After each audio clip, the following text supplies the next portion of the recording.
सर्वसामान्यांच्या हक्काचा आवाज जागर जनस्थान।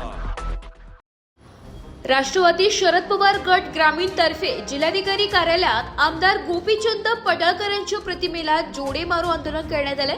राष्ट्रवादी शरदचंद्र पवार पक्षाच्या धुळे शहर प्रमाणेच ग्रामीण भागातील पदाधिकारी आणि कार्यकर्त्यांनी धुळे जिल्हाधिकारी कार्यालय आवारात येऊन जोरदार घोषणाबाजी करीत आमदार गोपीचंद पडळकर यांच्या प्रतिमेला जोडे मारो आंदोलन केले।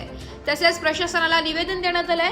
जिल्हाध्यक्ष जितेंद्र मराठे यांच्या नेतृत्वाखाली हे आंदोलन करण्यात आले।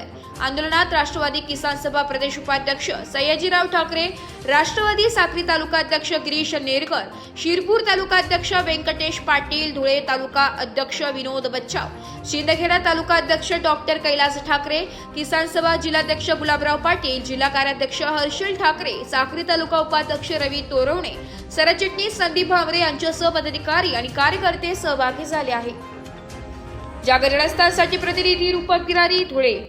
राष्ट्रवादी काँग्रेस शरदचंद्र पवार पक्षाचे माजी प्रदेशाध्यक्ष, माजी मंत्री आदरणीय जयंतराव पाटील साहेब यांच्या आणि त्यांचे आई आणि वडील यांच्याबद्दल भारतीय जनता पार्टीचा आमदार गोपीचंद पडळकर याने काल अतिशय घृणास्पद भाषेत वक्तव्य केलं आहे। या वक्तव्याचा धुळे जिल्हा राष्ट्रवादी काँग्रेस पक्षाच्या सर्व पदाधिकारी आणि कार्यकर्त्यांच्या वतीने आम्ही तीव्र शब्दात निषेध व्यक्त करत आहोत। या गोपीचंद पडळकरची पार्श्वभूमी नेहमीच वादग्रस्त ठरलेली आहे। गोपीचंद पडळकरांच्या मागच्या काही घटनांचा आपण मागोवा घेतला तर गोपीचंद पडळकर यांच्यावर विविध गुन्हे दाखल आहेत, तरीसुद्धा त्यांना भारतीय जनता पार्टीने आमदारकी बहाल केलेली आहे।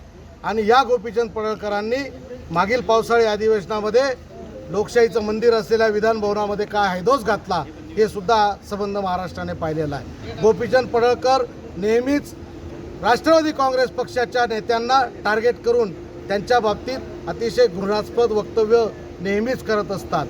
त्यांना या सरकारच्या वतीने पाठीशी घातलं जातं असा आमचा थेट आरोप या सरकारवर आहे।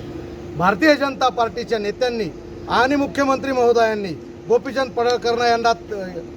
पडळकर याला तात्काळ बरखास्त करावं आणि आमदार पदावरून त्याची बरखास्ती व्हावी, भारतीय जनता पार्टीतून त्याला बरखास्त करावं आणि या महाराष्ट्राची लाज राखावी अशी विनंती या निवेदनाच्या वतीने आम्ही कलेक्टर साहेबांना, जिल्हाधिकारी साहेबांना करीत आहोत। आपण त्या निवेदनाची